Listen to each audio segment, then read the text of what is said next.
All right, guys, here we are again. Last time we were not able to, well, we recorded the video, but it did not go through due to Wi-Fi technical issues. But I am very glad to have Matt here again. So for all of you who missed the video or who are waiting for the video for last Thursday and it did not come out, we are now here finally having this interview that you guys have been waiting for. Matt, thank you so much for joining us again. I know this was frustrating, but I'm glad that you were a good team player and came back again. Yeah, no problem. It's good to be back. Yes. Well, okay, so I'm going to be asking just those of you guys who are wondering. I cannot ask every question in the entire world that people have issues with XRP, but I'm going to focus on probably three of the biggest ones and just get straight from Matt himself why, in fact, XRP is worth buying. Because those of you who know, I have been notorious for saying do not buy XRP. But I would love to have my mind changed. This is not a debate. This is an educational platform, educational time for me to learn from Matt, and hopefully you guys learn from Matt and make the decision for yourself. But the first question I want to ask you, Matt, is this idea of, is XRP actually decentralized? Because on paper, Ripple owns more than 50% of XRP. So therefore, if one entity owns more than 50%, how could we say this is in fact decentralized? It actually really looks centralized. What is the answer to that? Right. So when people talk about centralization and decentralization with cryptocurrency, the term means a lot of things to a lot of people, right? And that's partly the problem with whenever you're having these debates about centralization is, what does centralization mean? So to me, the core thing about saying something is decentralized is there is no central authority that unilaterally controls it, right? Yeah. So the key criteria you want is you don't want somebody to be able to block you or censor you or restrict you from using the network, right?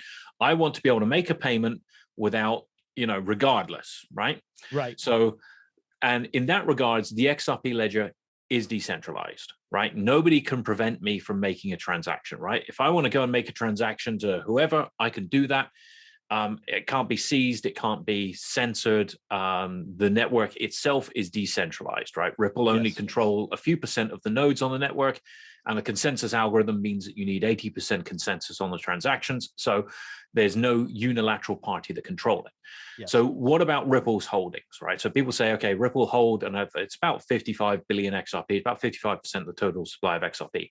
Okay. Now, the XRP ledger is not a proof of stake network, right? It doesn't use proof of stake. So the amount of XRP that you hold has no bearing on the amount of control that you have on the network. Pretty much Ripple as a company have almost the same amount of control as me as an individual has on the network, right? Okay. Because the consensus comes down to votes from the nodes themselves. It's not based upon the amount of actual currency you hold, right? So the amount of currency that Ripple hold has no bearing on the actual control of the network. Okay, I got you. Yeah, go ahead. Sorry. Oh, and people can say, well, if they hold a large amount, that's an economic lever, right? Okay. Right. Right. What's the price of Bitcoin doing right now? Right. The price of Bitcoin is just dropped massively. Why? Because a bunch of miners in China have shut down. That spooked the market, and so the prices dropped. So for anybody who's kind of saying, well, Ripple have some economic lever based upon having that much XRP, well, one government has just basically caused the price of Bitcoin to crash too. So I think it's there's always going to be whales. There's always going to be cryptocurrencies react to news. They react to celebrities tweeting random stuff, right? So it kind of goes all over the place. So Ripple, yes, they hold a lot. They are also they've got the most skin in the game for it to be successful, right? So each cent that the price of XRP goes up is a big effect on Ripple's balance sheet. Now they want the price of XRP they want XRP to be used. They want XRP to be valuable, right? Mm-hmm. So, they have the most to lose if they are act in bad faith, because effectively the rest of the network could effectively burn Ripple's holdings. Most of Ripple's holdings are held in cryptographic escrow, right? Okay. HTLCs, hash time lock contracts, the same sort of thing that Lightning uses to lock up funds for Lightning channels, is used by the XRP ledger for escrow contracts. So Ripple have the majority of their 55 billion in a series of escrow contracts that expire each month. And so they get 1 billion released each month. And in general, what they're doing is they're spending about 100 million and they're relocking up about 900 million, seems to be the average, and putting that back in the queue for expiring in, say, about 5 years' time. And so that's the pattern they've been doing. And they release a report every quarter. They're totally transparent about the amount of XRP they've been selling in this regards. Okay. So unlike a lot of different projects where a mass holder could liquidate, take their profit, run away, like what exactly would happen? Because I think that's the real argument there is at any moment, Ripple could just say, you know what? We don't believe in this even anymore. So we're going to sell all we have, take the profit. Yep. And then ruin everybody else. What would exactly happen to Ripple if that was the case? So they couldn't sell their whole 55 billion, right? Because the majority of it's in escrow. So say 1 billion releases and they decide to dump all that on the market. Yes, that would have an effect, just in the same way that if, you know, Michael Saylor suddenly decided, you know what, I'm wrong on this. I'm joining Peter Schiff and I'm going to sell all my Bitcoin, right, and buy gold. So, you know, there are whales that, you know, can affect in every market. Now, if Ripple did that, then what would likely happen is the rest of the community would band together and pass an amendment on the network, because the protocol, there's decentralized governance on the network. Any change to the protocol requires 80% consensus for 2 weeks on a vote on the change. Okay. But the rest of the network, who have collectively over 80% of the voting power, could get together and say, okay, well, we're going to effectively burn the rest of Ripple's escrow holdings, right? So, you know, they could dump 1 billion and the community says, right, well, we're just going to burn the rest of the 54 billion. Okay. So, you know, it's really in Ripple's best interest to behave. Okay. Okay. So what you're pretty much saying then is that ultimately the biggest loser would be Ripple if they were to take advantage of that ability. Exactly. Okay. And Ripple are they're a US listed, a US privately held company, but they've got shareholders. They've got fiduciary duty to their shareholders, right? If they just if they went rogue with that and reduced, you know, killed the market and killed their shareholder value, then their shareholders are going to be coming after them legally as well, right? So that makes a lot of sense. It's not like an anonymous whale, right? They're a whale whose door you can go and knock on, right, and say, hey, look, this is not right. Okay.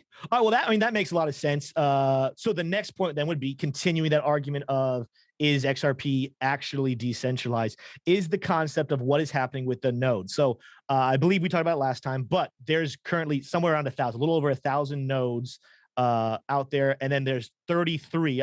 Maybe you said the number's a little bit different there, but there's 33 that were selected by Ripple. So therefore, even though the users of XRP get to vote, they're really voting from a very small amount of nodes that were selected by Ripple themselves. Explain to us and every listener here why that really, while that's true, that it actually is still a form of decentralization. Right. So, okay. So just to kind of cover the basics here, there's, like you said, there's about 1,000 nodes on the network. Of those 1,000 nodes, about 150 of them are what are called, or about 170, I think it is at the moment, are what are called validator nodes. Now, validator nodes are exactly the same as every other node, except the only one thing they do different is that they publish their vote on the consensus. So they do the same consensus. Every node's evolved, you know, in the consensus process, but the validators just publish their votes on the consensus. And of those 150, each node selects a subset of them to use on what's called its unique node list, UNL. And generally, it's around about 30 or 40 nodes. Okay. Now, Ripple publish a unique node list themselves, of which there are 37 nodes on. The XRP Ledger Foundation published one in which there's 39. So there's Ripple's 37, plus they have 2 more. Coil, who's another company, published one with, I think they've got 37 on theirs as well. Okay. Similarly to Ripple's one. But each one of these, each node ultimately is responsible for their own unique node list. They can put whatever they want on it, but the protocol dictates that there needs to be a minimum overlap with everybody else's UNL that's running on the network. So all the UNLs have to have a certain minimum overlap. Okay. Now, Ripple's UNL is no different than any others. The only power that Ripple's UNL has is that everybody chooses to use it. So if everybody chooses to use the XRP Ledger Foundation's UNL, which more and more nodes are starting to do, then Ripple's UNL effectively loses any significance on the network. But even having said all of that, the whole point of the UNL and the whole point of what the validators are doing is effectively voting on the order of transactions in a tie-break scenario. Okay. So when a transaction is submitted, so each block on the XRP ledger is about three or 4 seconds, right? So on Bitcoin, it's roughly 10 minutes on average. Right. The XRP ledger, it's 3 or 4 seconds, and it's much more regular. It's 3 or 4 seconds pretty exactly, right? And each node will broadcast its transactions out. All of the nodes see all of the transactions, and they then refer to the validators as to the order if there is any conflict. So if somebody attempts to do a double spend, then it is up to basically the consensus of the validators which transaction came first and is the valid transaction, and which transaction came second and is the double spend and hence the transaction you want to disregard. Okay. Now, nobody cares what the order of transactions is apart from anybody who's being malicious and doing a double spend. And in which case, nobody else cares whether their double spend goes, which way it goes, right? They just want only one spend to happen, but they don't care which of those 2 spends, happens in a double spend scenario. It's only the malicious person that does. And, if effectively it doesn't matter what they think because only one of those payments is going to go through. So the validators are just looking at the ordering. There's much less you're asking of them than you're asking of, say, a Bitcoin miner to do. So with Bitcoin, whichever miner finds the blocks, they are unilaterally responsible for which transactions go in that block, because they pick the transactions out of the mempool. And typically they would pick the ones with the highest fees because that's what gets them the highest reward. But they could sit there and choose to mine an empty block. There's nothing to stop them, right? Whereas on the XRP ledger, the transactions are the order is voted on by the nodes on the UNL. So you don't have a single node that is responsible for the order of transactions or which transactions go in. So in that regards, the XRP ledger is more decentralized than the Bitcoin blockchain. And hence why the XRP ledger was the first ledger that had a DEX running on it, right? So the XRP ledger has a decentralized exchange that, came out with the XRP ledger in 2011. Yeah. And the reason you can have a decentralized exchange is because you can't have front running of orders. Whereas on a proof of work network, the miner that picks the transactions can decide which order those transactions go in, or completely disregard a transaction. So can choose to put the transactions that favor it in front of other transactions and effectively front run the market. You can't do that on the XRP ledger, and hence why the XRP ledger is one of the few blockchains that has a decentralized exchange, a fair limit order book decentralized exchange built in. Okay.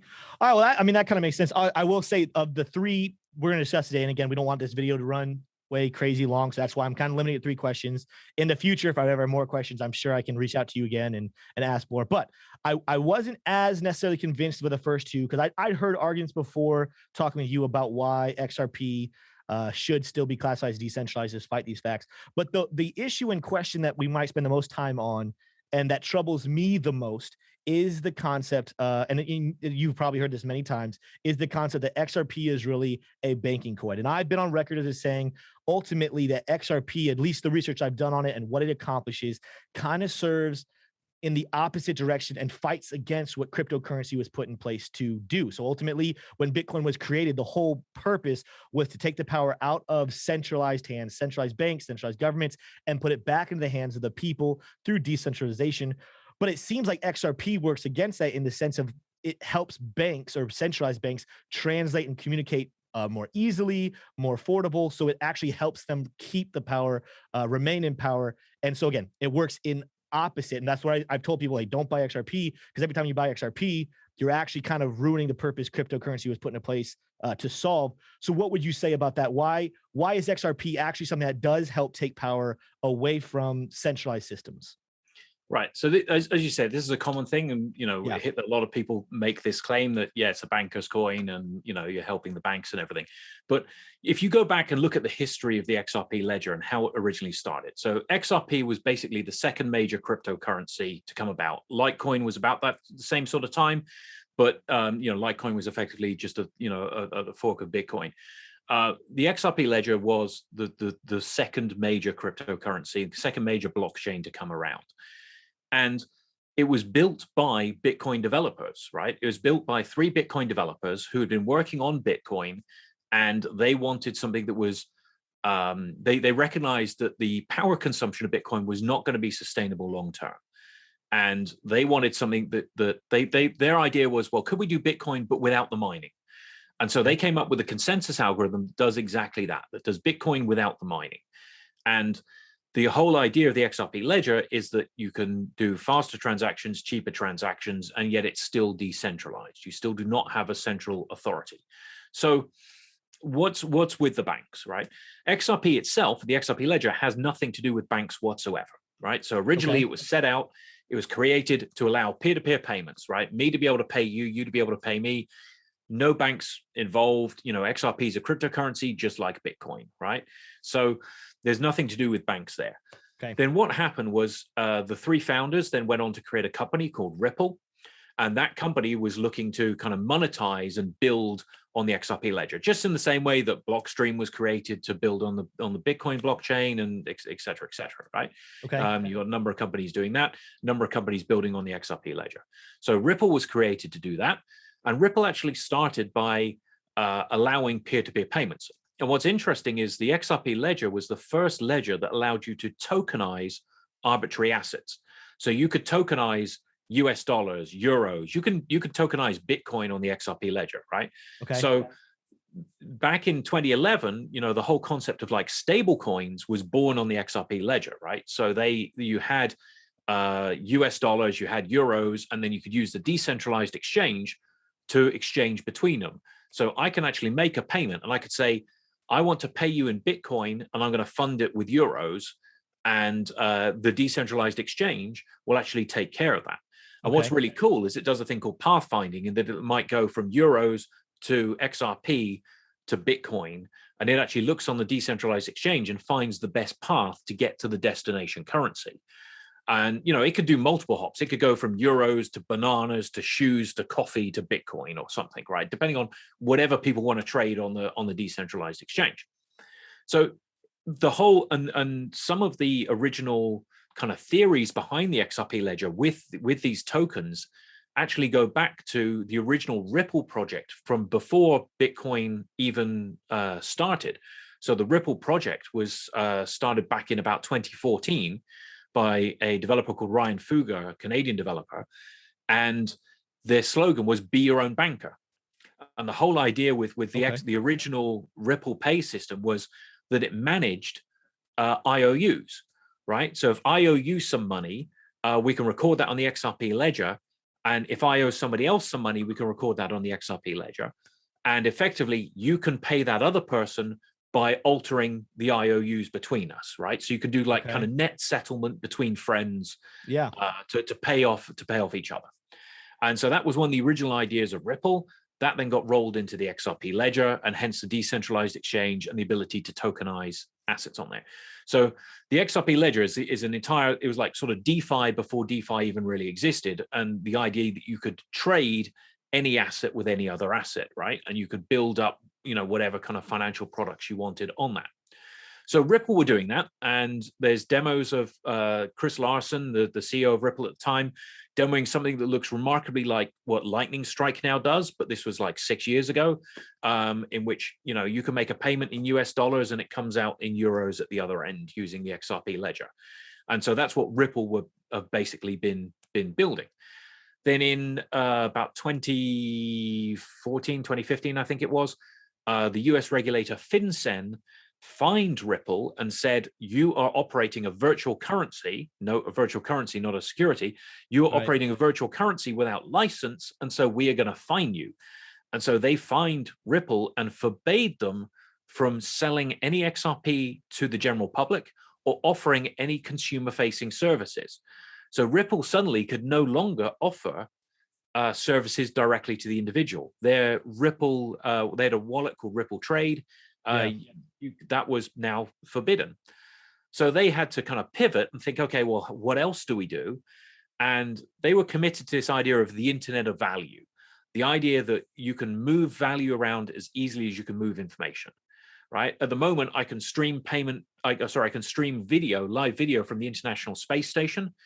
But this weekend, I tried to make a payment from the UK to Barbados, and my bank said no, right? Right. And I'll soon be able to find one, I'm sure, but it's going to cost me $50 and take 3 days to do so. Yet I can stream live video from the International Space Station. Right. So why can't we do the same with value? And so Ripple's kind of pivot was, okay, let's work with the remittance companies and financial institutions to allow them to use a blockchain. So it's not that Ripple are enabling kind of banks to retain power, but they are trying to get banks to use a decentralized blockchain. And what's interesting is actually within banking, there's all different size banks. There's little banks and big banks. There's what you might deem good banks and what you might deem bad banks, right? Right. And when people say banks, they kind of lump them all together, right? But you might not like the big investment banks, but you might like the bank down the road that's giving you a mortgage for your house or a loan for your car or whatever it might be. Right. If you are in, say, Thailand and you are trying to make a payment to Peru, well, your bank in Thailand is not going to have a relationship with a bank in Peru. So what will happen is it goes through what's called a correspondent banking network. And the bank in Thailand may send it to a bigger bank in Singapore, that may send it to a bank in London, that might send it to a bank in New York, that might then send it down to a bank down in Peru, right? And each of those banks will take a cut. And the whole idea that Ripple are coming out with is that, well, okay, let's allow these two smaller banks to transact directly using a blockchain, because they don't need to have these trust networks, because the whole point about a blockchain and cryptocurrencies is they're trustless, right? So in that case, the bank in Thailand uses their Thai baht to buy XRP, sends the XRP to Peru. The XRP in Peru is sold for local Peruvian currency and transmitted there. Again, exactly like what Strike is now doing 5 or 6 years later. So that's what Ripple are trying to do.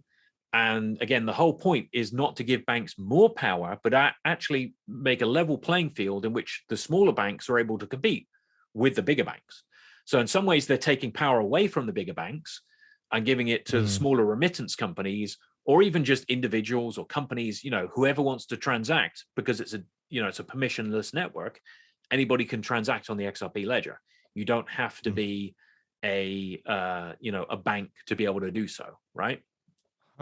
That's really fascinating. Maybe you can help me, because obviously, again, I would never ever attest to know as much as you do.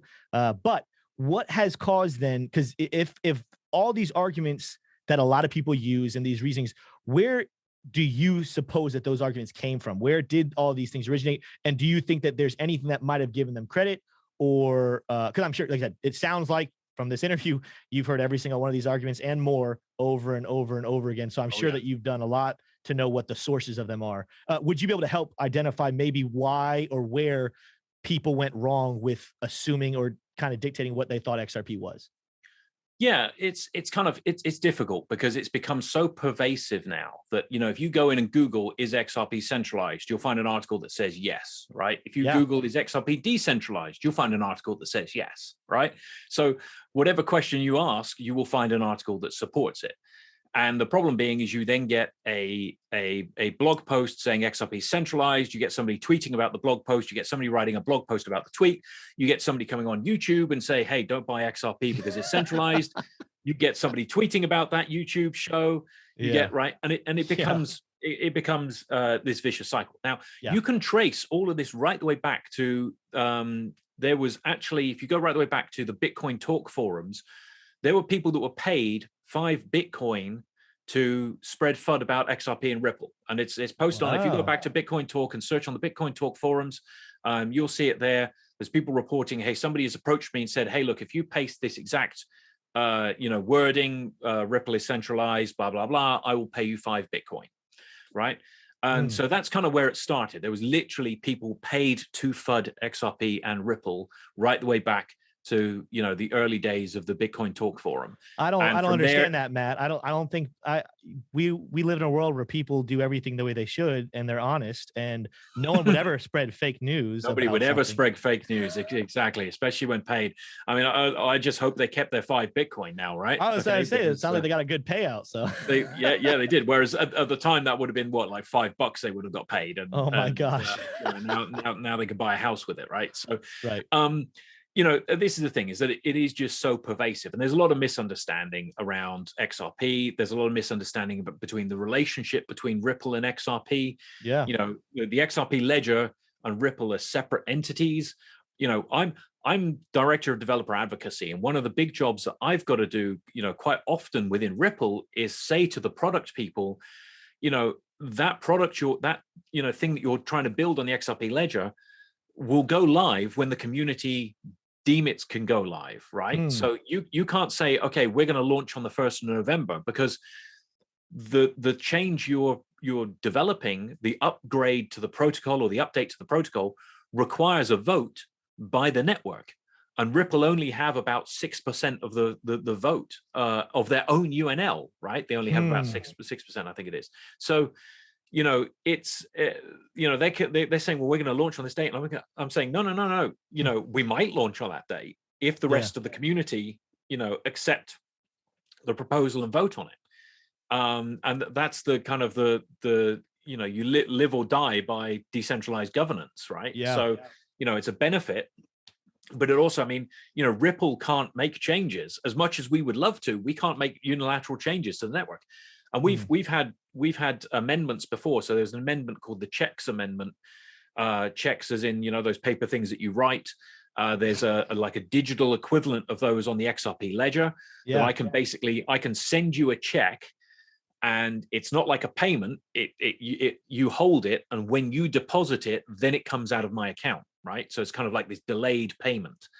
And that's useful for certain regulatory things, right? Like it's like on Bitcoin, I can pay you and you will receive that payment, right? And there's nothing you can do to stop me from paying you, right? So if I want to taint your wallet with something, I can go and make a payment to your wallet, and suddenly your wallet is potentially tainted with a payment that I made.